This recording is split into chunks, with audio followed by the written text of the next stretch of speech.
पयति दवाई विहीण जानन्ति वंदिता अर्हन्ति जीवस परुवणं वोच्छम्।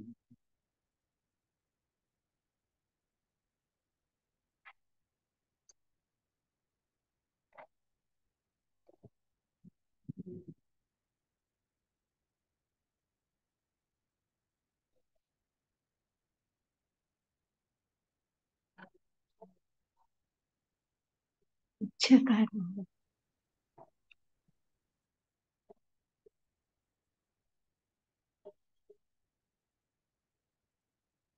लिष्याओं के विषय में वर्णन था। कौन सी लिष्या किस रंग की होती है, किस वर्ण की होती है, उसका वर्णन।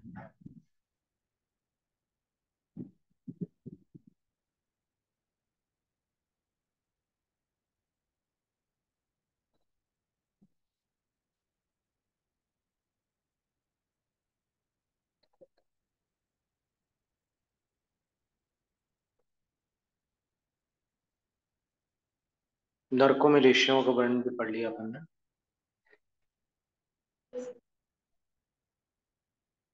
एक इंद्रिय, विकलेंद्रिय, असैनी, पंचेंद्रियों के प्रथम तीन लेशिया होती हैं। असैनी पंचेंद्रिय सम्मूर्छन जन्म वाले भी होते हैं, गर्भज भी होते हैं। तो जो गर्भज होते हैं उनमें तीनों वेद होते हैं, और जो सम्मूर्छन होते हैं वो तो नियम से नपुंसक होते हैं। नारक सम्मूर्छनो नपुंसकानी।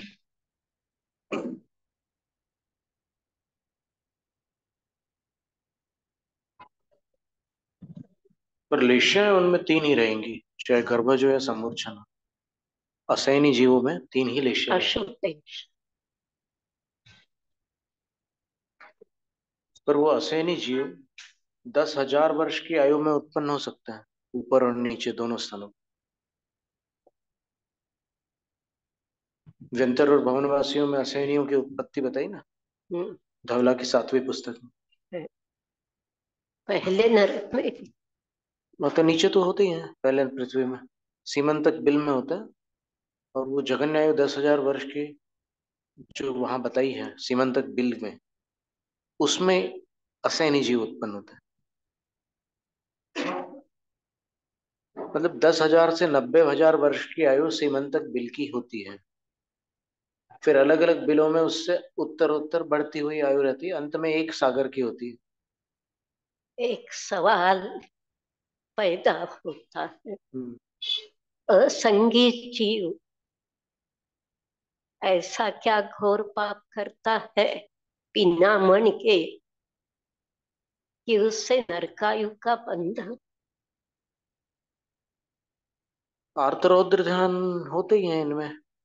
तो रौद्र ध्यान अगर वो कर ले, 5 इंद्रियां हैं उनके पास, 5 इंद्रिय संबंधी मति और श्रुति ज्ञान दोनों हैं, और उसके साथ अगर उसके अंदर रौद्र ध्यान रूप परिणाम होते हैं तो फिर संभव है उतनी आयु का बंध बांध ले। तो वहां कर्म चेतना इस विषय में उनकी सहकारी बनती है। अवश्य बनेगी, कर्म चेतना से ही हो सकता है ना। कर्म फल चेतना से कितना करेंगे वो, अकेली कर्म फल चेतना काम नहीं करेगी। कर्म चेतना में राग द्वेष पूर्वक वो किसी को जुटाने का और किसी को हटाने का पुरुषार्थ कर सकता है। ये आया ना पंचास्तिकाय में। पंचास्तिकाय में कर्म चेतना शब्द नहीं है, कार्य चेतना है। हाँ, समय सार में कर्म चेतना है। तो संभवतः अभिप्राय दोनों का एक हो सकता है। प्रवचन सार में तो कर्म का अर्थ बिल्कुल पुरुषार्थ ही लिया है। वो पुरुषार्थ चाहे सराग जीव करता हो या वीतराग, दोनों के पुरुषार्थ को उन्होंने कर्म चेतना का, शुद्धोपयोग को कर्म चेतना में लिया। समय सार में शुद्धोपयोग को ज्ञान चेतना में लिया, 319वीं गाथा में। और प्रवचन सार में 123वीं गाथा के बाद उन्होंने उसको कर्म चेतना में लिया, शुद्धोपयोग। और जो केवल ज्ञान के बाद अनंत सुख प्राप्त हुआ है, उसको कर्म फल चेतना मिलेगी। कर्म फल चेतना सराग की और वीतराग की भिन्न भिन्न है। तो जो वीतराग की कर्म फल चेतना है वो अनंत सुख का उपभोग करना, कर्म फल चेतना। शुद्धोपयोग का फल फल, स्वरूप, हाँ। इसलिए शुद्धोपयोग रूप कर्म का फल, बिल्कुल। ऐसा ऐसा मानना उन्होंने पड़ेगा। बिल्कुल। और वो केवल प्रवचन सार में है ऐसा वर्णन। हाँ, पर है, अद्भुत वर्णन है। अमृत चंद सूरी। प्रवचन सार ग्रंथ अपने आप में अति प्रौढ़, बिल्कुल। उसे पढ़ना, समझना, समझाना आसान नहीं। बिल्कुल समय सार से प्रवचन सार गहन।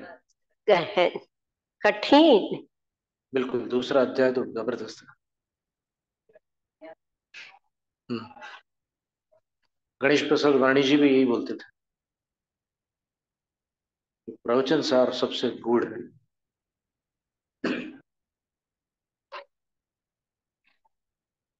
उनकी तुलना में पंचास्तिकाय सरल, समय सार परम आध्यात्मिक उच्च श्रेणी, लेकिन प्रवचन सार अपने आप में बेमिसाल।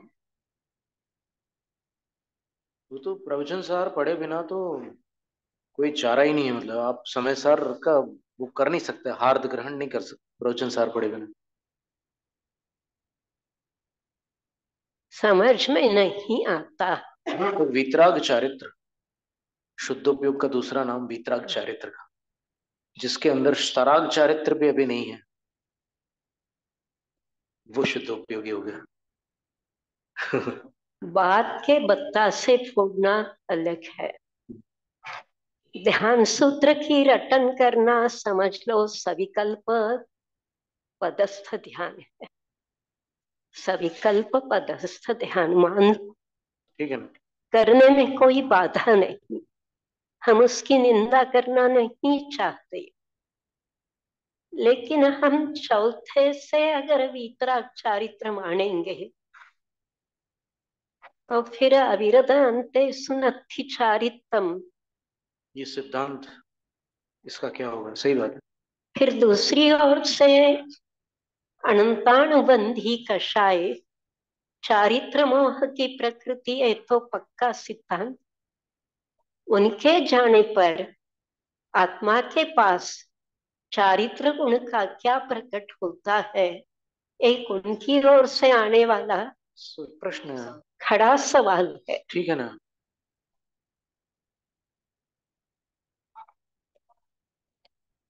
और धौला की दूसरी पुस्तक, पहली पुस्तक में अनंतानुबंधी कषायों को द्विस्वभाव घाती। द्विस्वभावी कहा है। हाँ, तो फिर सम्यक्त्व घाती भी कहा है, चारित्र घाती भी कहा है। तो फिर अगर वे कहे तो उनकी अनुपस्थिति में चारित्र गुण में क्या प्रकटीकरण या विकास।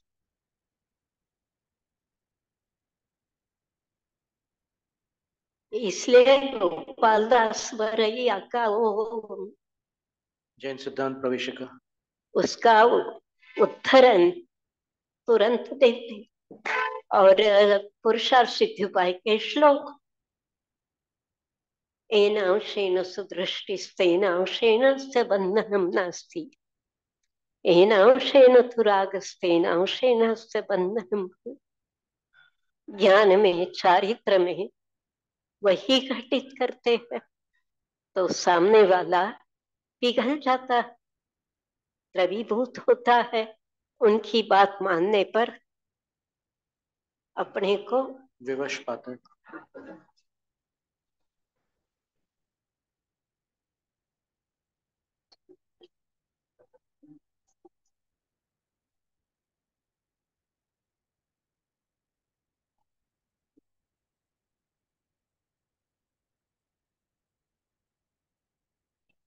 भले कुंद कुंद स्वामी का समय कौन सा भी हो।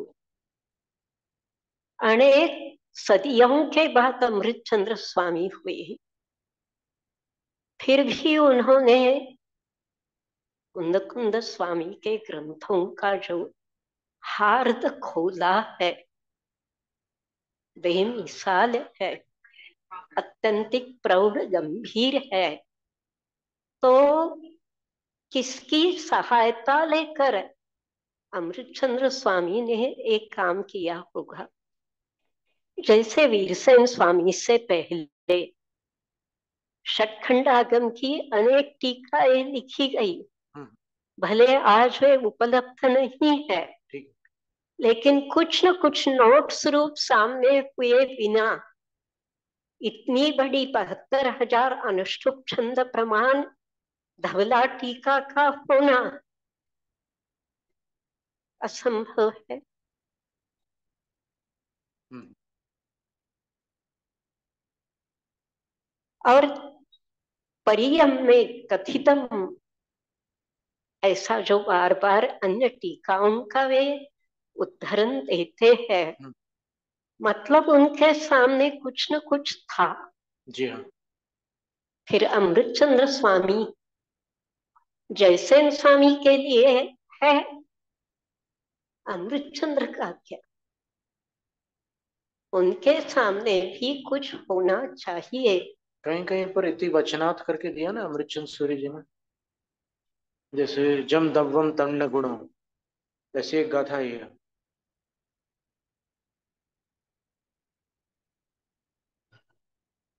दूसरे अध्याय में। तो अमृतचंद स्वामी ने कहीं पर लिखा है इति वचनात्।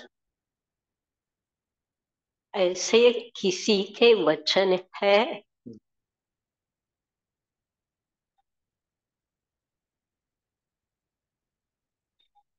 अब यहाँ पर जो सम्यक ज्ञान के विषय में अमृतचंद सूरी जी ने पंचास्तिकाय की 107वीं गाथा में टीका के अंदर लिखा है,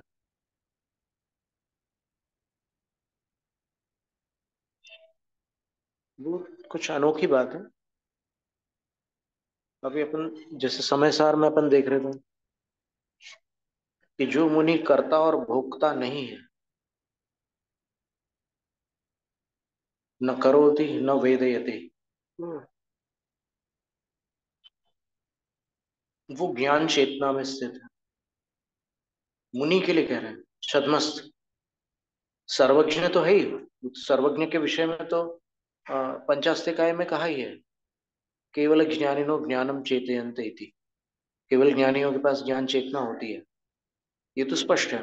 लेकिन यहाँ समय सार में वो कह रहे हैं गाथा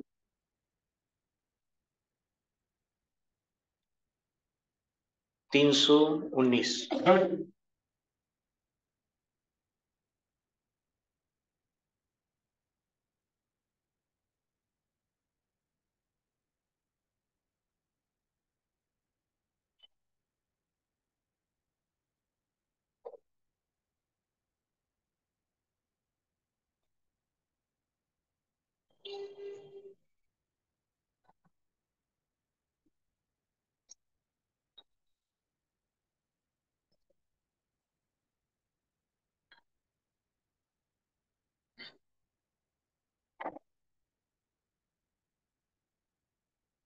इसमें लिखा है ज्ञानी ही कर्म चेतना शून्यत्वेन कर्म फल चेतना शून्यत्वेन च स्वयं अकृतत्वाद अवेदयित्वाच्च न कर्म करोति न वेदयति च, किंतु ज्ञान चेतना मयत्वेन केवल ज्ञातृत्वात् कर्म बंधम कर्म फलम च शुभम अशुभम वा केवलमेव जानाति। क्योंकि ज्ञानी कर्म चेतना से शून्य है, कर्म फल चेतना से भी शून्य है, और स्वयं अकर्ता होने के कारण और अभोक्ता होने के कारण वह न तो कर्म को करता है न भोगता है, किंतु ज्ञान चेतनामय होने से केवल ज्ञाता होने के कारण कर्म बंध को और कर्म फल को, शुभ और अशुभ को मात्र जानता है। ये किन के लिए कह रहे हैं? मुनि के लिए कह रहे हैं या केवली के लिए कह रहे हैं?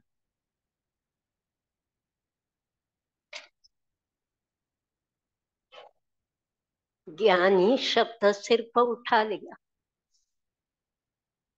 चौथे से सब ज्ञानी ही अरे कहेगा। नहीं, यहाँ पर अकर्ता और अभोक्ता जो ज्ञानी है उनकी बात चल रही। तो जिस समय एक बार अपन जयसेन स्वामी की टीका देखते हैं, उन्होंने ज्ञानी शब्द से क्या ग्रहण किया। न विकुवई न विवेयई, नाणी कम्माई बहु पयाराई, जाने पुड़ कम्म फलम बंधम पुण्यम च पावम च। ज्ञानी कर्मणाम नियमेन निश्चयेन, नहीं ये तो 200 318 है, 319। अयम निरुपराग शुद्धात्मानुभूति लक्षण भेद ज्ञानी, ये कह रहा है। यह वीतराग शुद्धात्मानुभूति है लक्षण जिसका, ऐसा भेद ज्ञानी जीव। कर्म न करोति न वेदयति इति प्रकाशयति, न तो कर्म को करते हैं न ही उसको भोगते हैं, उसे प्रकट करते हैं। त्रिगुप्ति गुप्त बलेन, अब ये देखिए आप, ये केवली भगवान के लिए तो नहीं बन सकता। गुप्ती किनके होती है? और देखिए, ख्याति पूजा लाभ दृष्ट श्रुतानुभूत भोगाकांक्षा रूप निदान बंधादि समस्त पर द्रव्यालंबन शून्येन अनंत ज्ञान दर्शन सुख वीर्य स्वरूपेण सालंबनम भरितावस्थे निर्विकल्प समाधौ स्थितो ज्ञानी। निर्विकल्प समाधि में स्थित ज्ञानी, निर्विकल्प समाधि जो है वो शुद्ध ज्ञान का भेद है। केवल ज्ञान में निर्विकल्प समाधि नहीं होती। निर्विकल्प समाधि का दूसरा नाम शुद्धोपयोग है, और केवल ज्ञान जो है शुद्धोपयोग का फल है। तो निर्विकल्प समाधि में स्थित जो ज्ञानी है वह कर्माणि बहु प्रकाराणि, कर्म बहुत प्रकार के हैं, ज्ञानावरण आदि मूलोत्तर प्रकृति भेद भिन्नानि। अब देखिए, अगर केवली होते तो ज्ञानावरण आदि नहीं होते, तब तो अघाती कर्म होते। तो यहाँ पर केवली नहीं है वो। निश्चयेन निश्चयेन न करोति न च तन्मय भूत्वा वेदेति अनुभवति, और नहीं तन्मय होकर के उसका वेदन करते हैं, अनुभव करते हैं। तरी किम करोति, फिर करते क्या है? बोले परमात्म भावनोत्थ सुखे तृप्तो भूत्वा, परमात्मा की भावना से उत्पन्न सुख में तृप्त होकर वस्तु स्वरूपेण जानात्येव, वस्तु स्वरूप से उनको जानते मात्र है। किन जानाति, क्या जानते हैं? सुख दुख स्वरूप कर्म फलम प्रकृति बंधादि भेद भिन्नम पुनः कर्म बंधम सद्वेद्य शुभायु नाम गोत्रम रूपम पुण्यम अतोन्य असद वेद्यादि रूपम पापम चेति। ये है। तो इसका अर्थ हुआ कि समय सार की अपेक्षा ज्ञान चेतना मुनिराज में है। और कौन से मुनिराज में? जो निर्विकल्प समाधि में स्थित, अभोक्ता अकर्ता है, और जो ख्याति पूजा लाभ आदि इन सब से रहित है। निर्विकल्प समाधि समाधौ स्थितो ज्ञानी कर्माणि, ये हो गया। अब बात ये है निरुपराग। निरुपराग माने वीतराग। तो वीतराग शब्द संज्वलन के मंद मंद तर कषायों में लगाएंगे या 11वें से आगे लगाएंगे? सिद्धांत तो वहीं लगेगा 11वें में। क्योंकि 11वें 12वें गुणस्थान का नाम। वीतराग छद्मस्त। हाँ, अब पंचास्तिकाय में देखिए। लेकिन निर्विकल्प समाधि तो 7वें के सातिशय अवस्था से मानी जाती है। हाँ बिल्कुल, नहीं सातिशय नहीं, स्वस्थान में भी मानी जाती है निर्विकल्प समाधि में। आप संवर अधिकार की 192वीं गाथा है, उसमें मिल जाएगी आपको। समय 192वीं गाथा निकालो समय सर। वो 319 अलग विषय था। 192। उसके नीचे जैसेन आचार्य की दो टीक गाथाएं हैं, को विधि दक्षु साहु हाँ, संपटि काले भणिज रूमिणम पच्चखमेव दिट्ठम परोक्षणाने पवट्टम। ऐसे दो गाथा है। उसकी टीका देखिए।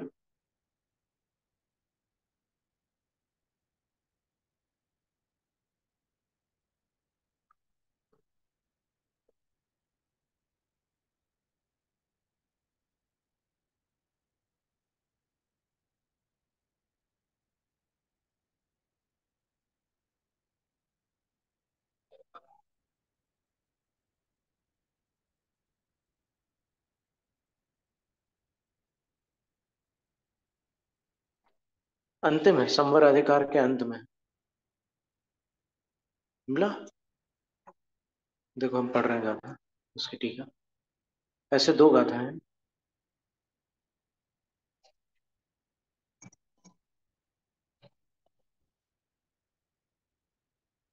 उपदेशेण परोक्षम रूपम जह पश्चिदून नादेदी भंडति तहेव घिप्पति जीवो दिट्ठो या नादोया। कौन सी प्रतिकूल? ये अगास की प्रति में पृष्ठ 260 पर है।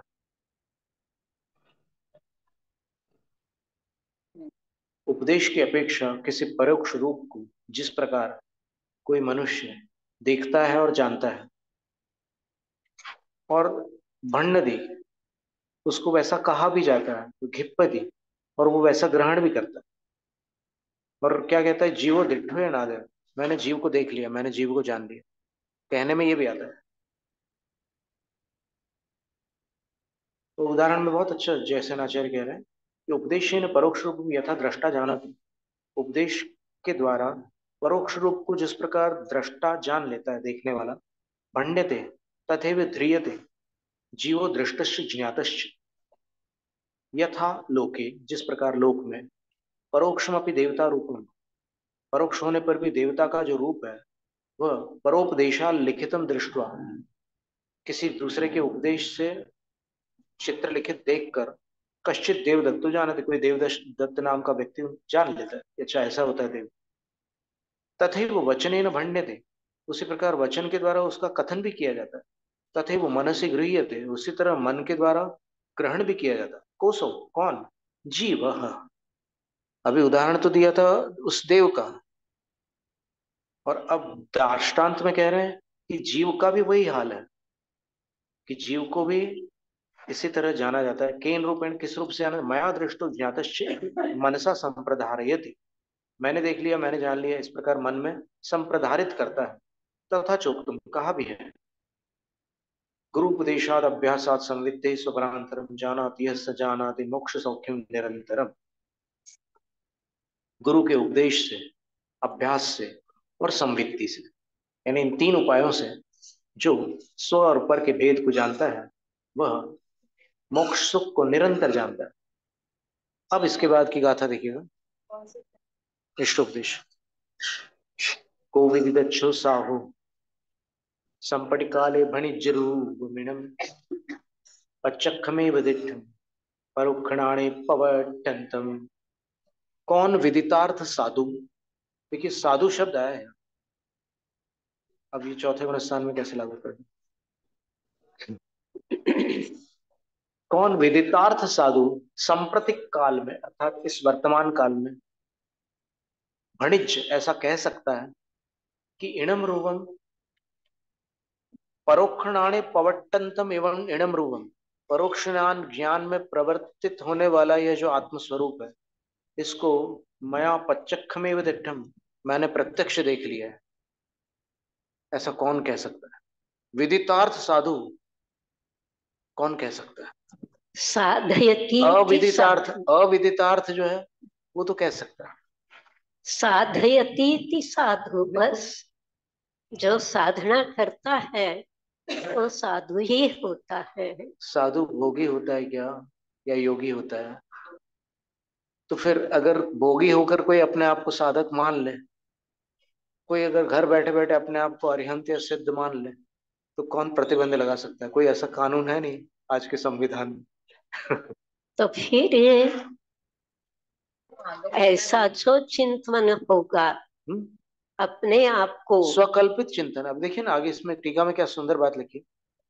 को विदितार्थ साधु, कौन विदितार्थ साधु संप्रति काले भणित रूपम इदम, इस काल में कह सकते हैं कि यह रूप प्रत्यक्षमेव दृष्टम, प्रत्यक्ष ही देख लिया गया है मेरे द्वारा। कैसा रूप है?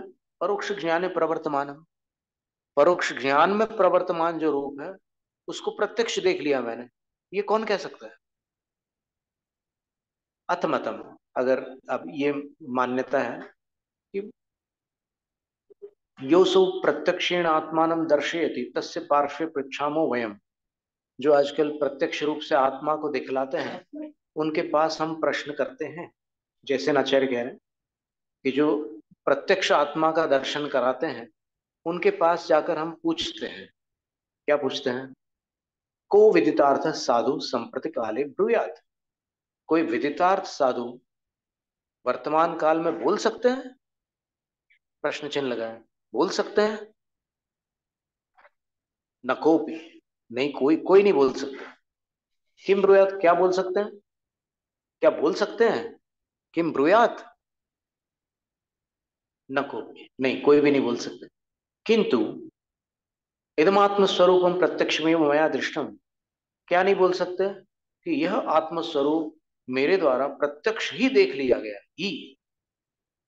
चतुर्थ काले केवल ज्ञानीवत, जैसे चौथे काल में केवल ज्ञानी देखते थे ना, आत्मा का साक्षात्कार करते थे, तो वो साक्षात्कार आज मैंने कर लिया। अपितु नैवम, एक वाक्य यहीं पर आया है, हम्म, किम चतुर्थ काले पी हाँ नहीं, केवल अभी पढ़ रहे हैं ना, अभी आने दो ना, आत्मा। आ ही रहा है, इसके बाद आगे आ रहा है ना, उसको अपन पढ़ते हैं। अपितु नैवम, किंतु नहीं, ऐसा नहीं हो सकता। कथम भूतमिदम आत्मस्वरूप, यह आत्मस्वरूप कैसा है? केवल ज्ञानापेक्षा परोक्ष श्रुत ज्ञान प्रवर्तमान थी, केवल ज्ञान की अपेक्षा से जो परोक्ष है ऐसे श्रुत ज्ञान में प्रवर्तमान है। किंच विस्तर, और कुछ विस्तृत करते हैं, विस्तार बताते हैं। यद्यपि केवल ज्ञानापेक्षा रागादि विकल्प रहित स्वसंवेदन रूपम भावश्रुत ज्ञानम शुद्ध निश्चय नयन परोक्षम भण्यते, यद्यपि केवल ज्ञान की अपेक्षा रागादिक विकल्पों से रहित स्वसंवेदन रूप जो भावश्रुत ज्ञान है वह शुद्ध निश्चय नय की अपेक्षा परोक्ष कहा जाता है, तथापि फिर भी इंद्रिय मनोजनित सवैकल्प ज्ञानापेक्षा प्रत्यक्ष, इंद्रिय और मन से उत्पन्न जो सवैकल्प ज्ञान है उसकी अपेक्षा से प्रत्यक्ष है।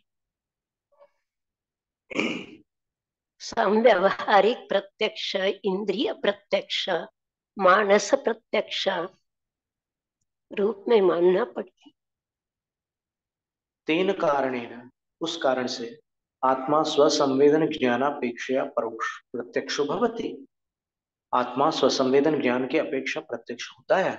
केवल ज्ञानापेक्षा पुनः परोक्षो भी भवति, और केवल ज्ञान की अपेक्षा से आत्मा परोक्ष भी होती है। सर्वथा परोक्ष एवेति वक्तुम नायाति, आत्मा सर्वथा परोक्ष ही है ऐसा कहते नहीं बनता।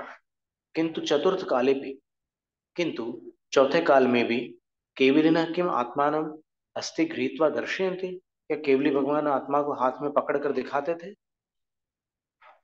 ते भी, वे भी दिव्य ध्वनि ना भणित्वा गच्छन्ति, वो भी दिव्य ध्वनि से बताकर चले जाते थे, हाथ में पकड़ के नहीं दिखाते थे। तथापि फिर भी श्रवण काले श्रोत्रीणाम परोक्ष एव, श्रवण काल में श्रोताओं के लिए वह आत्मा परोक्ष ही होती थी। पश्चात परम समाधि काले प्रत्यक्ष भवति, फिर परम समाधि काल में वो प्रत्यक्ष होती थी, शुद्धोपयोग के काल में। तथा इदानीं काले भी इति भावार्थ, उसी प्रकार इस काल में भी होती है ऐसा भावार्थ। इस पंक्ति से स्वस्थान अप्रमत्त भी ग्राह्य हो जाते हैं ना, इदानीं काले भी। तो फिर 50 साल पहले जो समाज में मान्यता थी समय सार सिर्फ साधुओं के लिए है, श्रावकों के लिए नहीं है, क्योंकि उसमें सिर्फ साधुओं का ही वर्णन है। श्रावक उसे पढ़कर क्या करे? तो इस मान्यता का समर्थन करे या पढ़ने में कोई ऐतराज नहीं, दिक्कत नहीं, ऐसा माने। अगर क्रमिक अध्ययन हो रहा है तब तो फिर कहीं से दिक्कत नहीं बनती। क्योंकि क्रमिक अध्ययन में भ्रांतियों का निराकरण हो चुका होता है। जिसने सिद्धांत पढ़ा है, जिसने न्याय पढ़ा है, वो अगर अंत में अध्यात्म पढ़ता है तो भटकने की संभावना नहीं होती।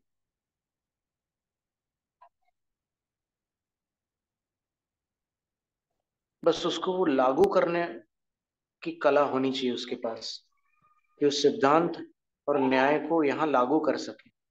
अगर वहां चूक हो गई तो फिर वो भी भटक जाएगा। पढ़ा हुआ मनुष्य भी भटक सकता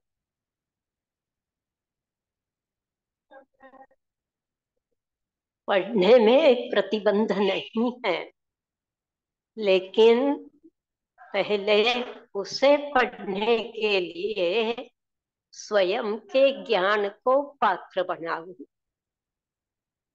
अपने ज्ञान का उतना विकास कर लो कि उसमें हम कहीं अर्थ विपर्यास करते हुए है। भटक न जाए क्यों? और सुनने वालों को भटका न सके। बिल्कुल। नहीं तो फिर भई बनारस की दशा, जथा उंट का पाद।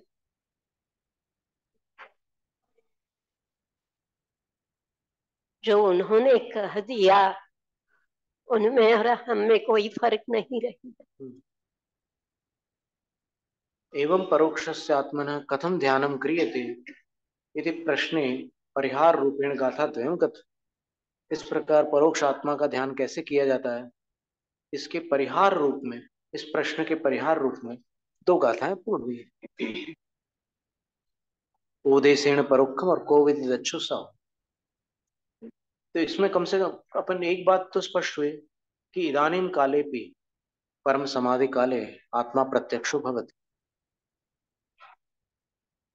केशाम परम समाधि रता नाम। तो परम समाधि रता नाम इत्यस्य को अर्थ है। तो जो निरुपराग जो शब्द आया था ना उसमें, वहां पर 319वीं गाथा की टीका में वो परम समाधि मिली। असली में निर्विकल्प समाधि और निर्विकार स्वसंवेदन, ये दोनों भिन्न भिन्न है। प्रवचन सार में इन दोनों को पृथक पृथक बताया है कि निर्विकार स्वसंवेदन निर्विकल्प समाधि का कारण है और निर्विकल्प समाधि निर्विकार स्वसंवेदन का कार्य है। तो फिर निरुपराग शब्द से हम संवेदन कषायों की मंद मंदतर मंदतम अवस्था ले सकते हैं क्या? असली में इसको अभेद रत्नत्रय भी कहा गया है। शुद्धोपयोग को अभेद रत्नत्रय भी कहा गया है। तो और अभेद रत्नत्रय भेद रत्नत्रय पूर्वक ही होता है। तो ठीक से। सातवें से आगे अभेद माना जाता है। और बृहद द्रव्य संग्रह की टीका में एक पद ऐसा आया, भेदा भेद रत्नत्रय प्रियेण श्री राम स्वामिना। अब राम तो गृहस्थी। तो वहां पर ये जो पद आया है, इस पर हम कुछ चर्चा करना चाह रहे थे कि इसका कैसे क्या अभिप्राय ग्रहण करें। ठीक।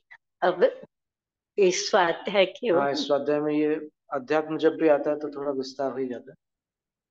अब इसमें एक बात और रह गई थी, पंचास्तिकाय ग्रंथ की 107वीं गाथा में लिखा था,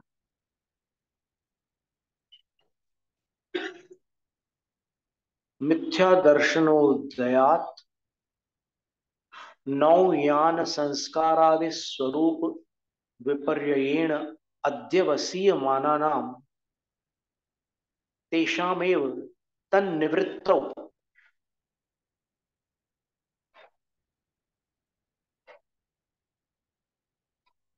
समंजस समंजसाध्यवसाय सम्यक ज्ञानम। तो सम्यक ज्ञान का वर्णन करते हुए लिख रहे हैं,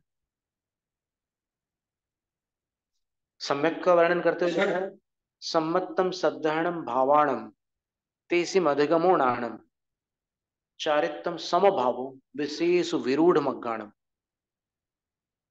जिन्होंने विषयों का मार्ग त्याग दिया है, उनका जो समता भाव है वो चारित्र है। अब देखिए, ये कुंद कुंद आचार्य के वचन हैं। इससे स्पष्ट होता है कि जो विशेष विरोध मग्गाण नहीं है वो चारित्रधारी नहीं है। ये नहीं हो रहा स्पष्ट? बिल्कुल। भावाः खलु काल कलित पंचास्तिकाय विकल्प रूपा नव पदार्थास तेषाम मिथ्या दर्शन उदयापादित अश्रद्धान भाव स्वभावम भावांतरम श्रद्धानम सम्यक दर्शन।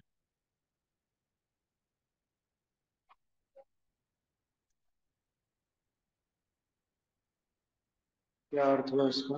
अच्छा, मिथ्यात्व से उनका अश्रद्धान स्वभाव होता है, उन पदार्थों के प्रति श्रद्धान नहीं होता। तो उस अश्रद्धान स्वभाव वाले मिथ्या दर्शन से एक अन्य भाव रूप श्रद्धान है, उसका नाम सम्यक दर्शन है। शुद्ध चैतन्य रूप आत्म तत्व विनिश्चय बीजम, जो शुद्ध चैतन्य रूप आत्म स्वरूप है, आत्म स्वभाव है, उसके विशिष्ट निश्चय का कारण है कौन? सम्यक दर्शन। और तेषामेव, और उन्हीं मिथ्या दर्शन उदयान नवयान संस्कारादि स्वरूप विपर्ययेण अद्यवसीय माना नाम।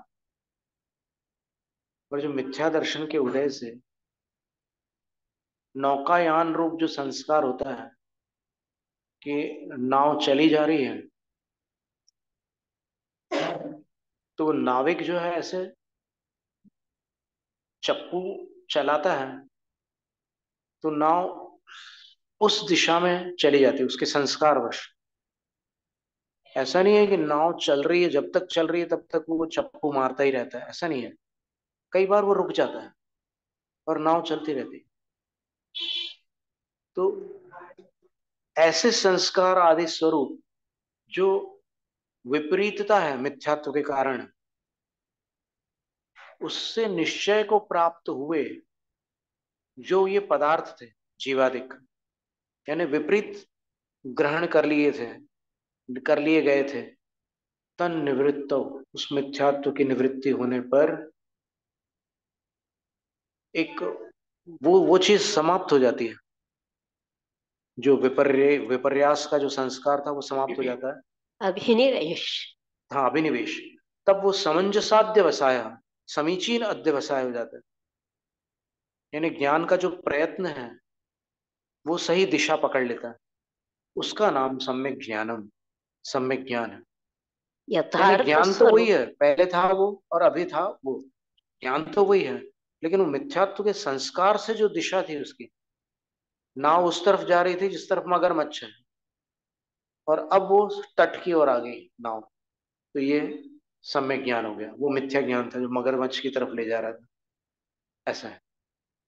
और मनाक, एक खास बात कह रहे हैं, मनाक ज्ञान चेतना प्रधान आत्म तत्वोपलम्ब बीजम, किंचित ज्ञान चेतना प्रधान है जिसमें ऐसे आत्म तत्व की का उपलम्ब अर्थात आत्मानुभूति, किंचित ज्ञान चेतना है प्रधान जिसमें ऐसे आत्म तत्व की जो उपलब्धि है अर्थात आत्मानुभूति है, उसका कारण है कौन? ये सम्यक ज्ञान। अब यहां पर प्रश्न ये आ रहा है कि किंचित ज्ञान चेतना, मना ज्ञान चेतना बीज, ये किंचित ज्ञान चेतना वाली जो बात है ये थोड़ी समझने योग्य है।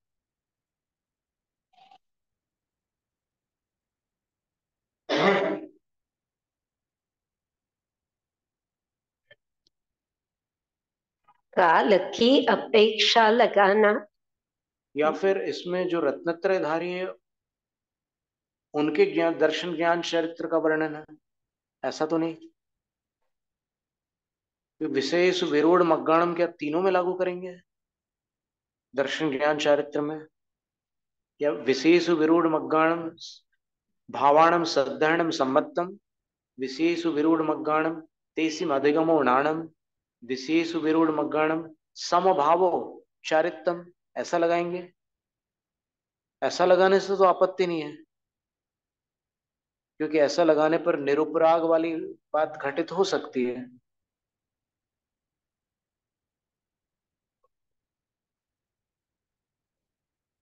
ठीक है, इस पर अपन फिर विचार करते हैं, है तो महत्व की बात।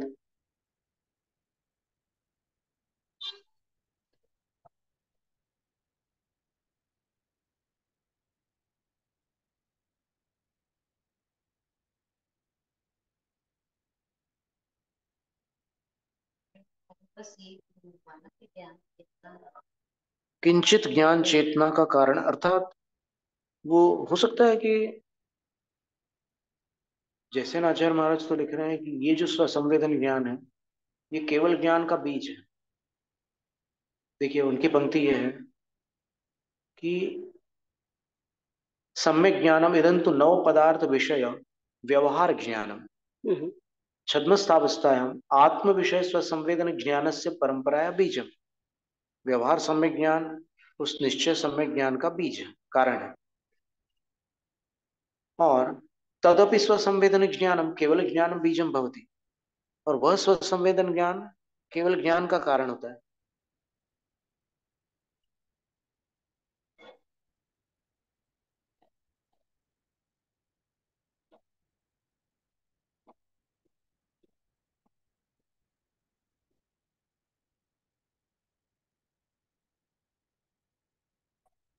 ठीक है, इस पर विचार कर दूं।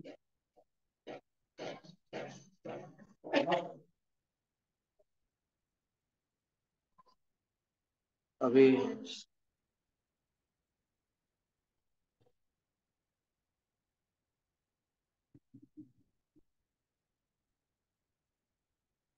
गुण स्थानों में लेश्याओं का वर्णन करते हैं। पड़माई चौछले सा सुहाव जाने उत्तिसु तिस्सुति नेव ओवरे में गुणे सुख सुक्का निल्लेसो अंतिमो भणियो। पहले चार गुण स्थानों में छह लेश्याएं हैं। नीचे संदृष्टि भी दी उन्होंने, छह का अंक चार बार दिया है, मतलब चार गुण स्थानों में छह लेश्याएं हैं। और फिर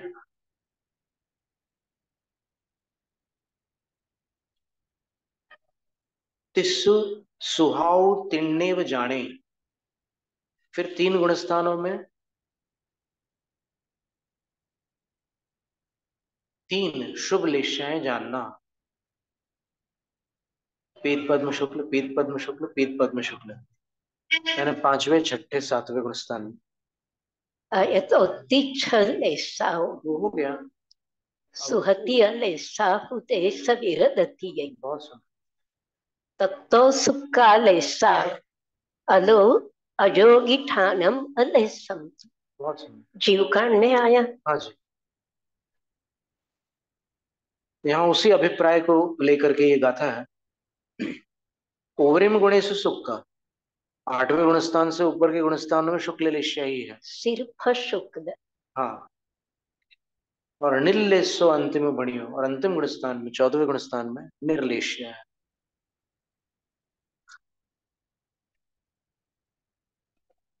देवों में लेश्याओं का वर्णन क्या है? तिंडम दुंडम दुंडम षण्डम दुंडम च तेरसंडं च वेदो चौदह संडम लेसाण समासो मूढ़ः तेउ तेउ तहते उपम पम्माय पम्म सुक्काय परम सुक्का लेसा भवना भवनाई देवाणम।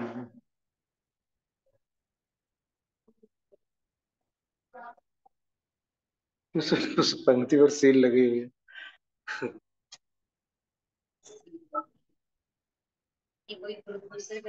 एनलार्ज करके बताओ। हाँ, तो अपन ने पढ़ लिया कैसे, जैसे तैसे। सुक्काय परम सुक्का लेसा भवनाई देवाणम। अनुमान ज्ञान से पढ़ लिया, मत ज्ञान से तो नहीं आएगा।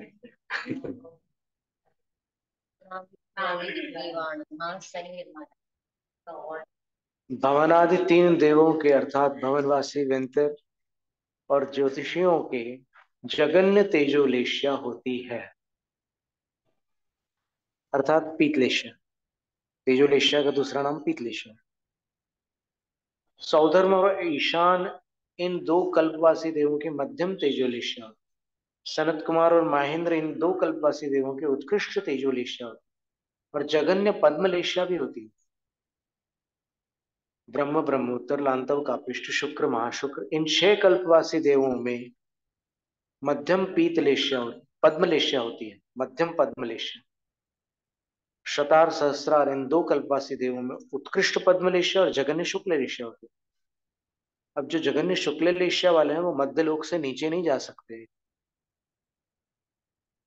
देवों में शुक्ललेश्या का स्पर्शन कम बताया है, नीचे तक नहीं होता स्पर्शन, मध्य लोक तक ही उनका स्पर्शन।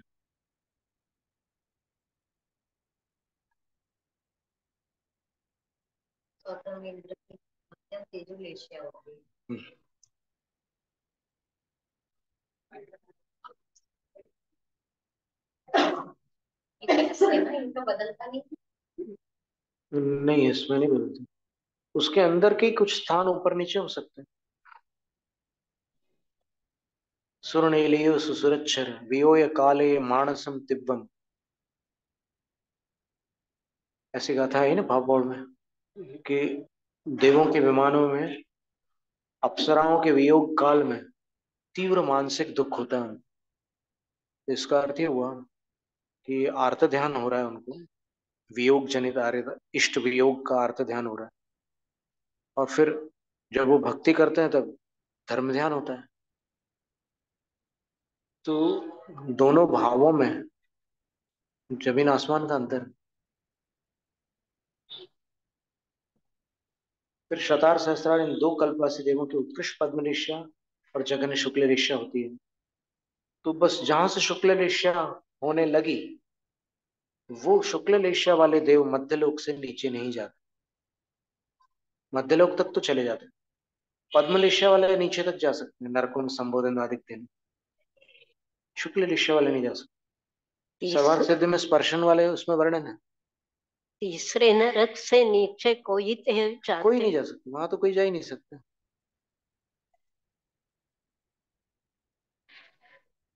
ना वैर कराने हेतु ना संबोधन देने हेतु।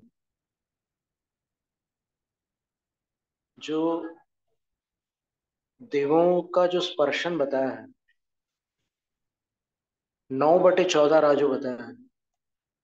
9/14 राजू तब बनता है स्पर्शन, उत्कृष्ट स्पर्शन, जब वो तीसरी पृथ्वी में गया हो कोई देव, कोई असुर कुमार या कोई भी देव, तो वो लड़ाने भिड़ाने में लगा हो और उसको मर करके एक इंद्रियों में उत्पन्न होना है वहां सिद्ध शिला के पास। तो सिद्ध शिला से मध्यलोक तक 7 राजू और नीचे 2 राजू, तीसरी पृथ्वी है। 2 राजू में 3 पृथ्वियां हैं हाँ, और शेष 4 राजुओं में 4 पृथ्वियां हैं और अंतिम एक राजू खाली पड़ा है, वहां निगोदिया जीव। निरंतर स्वाध्याय चालू निरंतर तो शुक्ल लेशा वाले देव वहां नीचे नहीं जाते। फिर अब कोई प्रश्न कर सकता है कि सीता जी का जीव तो गया था। हाँ, और वे भी चौथे नरक। नहीं, तीसरे, चौथे में नहीं। चौथे वाला वर्णन उत्तर पुराण में है, पद्म पुराण में तीसरे। लक्ष्मण और हाँ, रावण। तीसरा, तीसरा है पद्म पुराण के अनुसार, तीसरा है उत्तर पुराण के अनुसार चतुर्थ। चौथी पृथ्वी पंख प्रभा,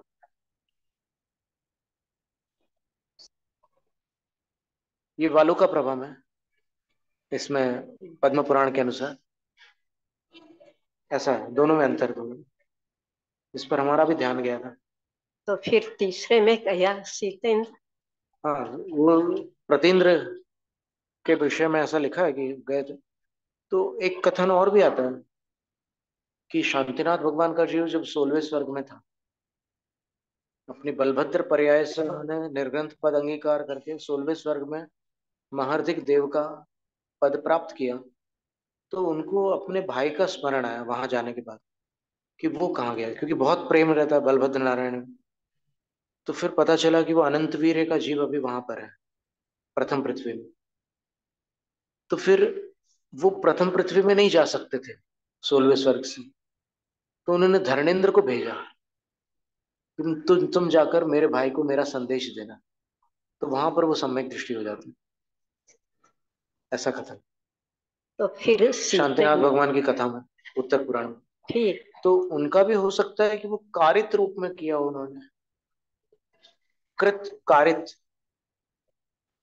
और अनुबोधना, तीनों प्रकार से होते हैं करण। शंका समाधान वाली पुस्तक में पंडित जवाहरलाल जी ने चौथे नरक का वर्णन ग्राह्य धरा है। चौथे नरक का वर्णन तो उत्तर पुराण में आया है, पद्म पुराण में कतई नहीं आया है। ठीक है, और सीतेंद्र नहीं गया नीचे। सिद्धांततः तो शुक्ल लेशा ही रहेगी ना 16वें स्वर्ग में। हाँ, तो कैसे जा सकते हैं? या फिर कोई मतांतर हो, क्योंकि उल्लेख तो ये है कि सर्वार्थ सिद्धि के देव का पूरा तस नाड़ी तक के विक्रिया का बल होता है, लेकिन प्रयोग नहीं हो सकता। हाँ, बल होता है, संभावना सत्य है। ठीक है, लेकिन जाते नहीं, कुछ करते नहीं। हाँ नहीं। अंतिम पंक्ति में लिखा है, आनत प्राणत आरण अच्युत इन चारों कल्पवासी देवों के तथा 9 ग्रैवेकवासी कल्पातीत देवों के, इन 13 के मध्यम शुक्ल लेशा होती है। इसके ऊपर 9 अनुदेश और पंचानुत्तर इन 14 कल्पातीत देवों की परम शुक्ल अर्थात उत्कृष्ट शुक्ल लेशा होती है। आज इतना ही रखें।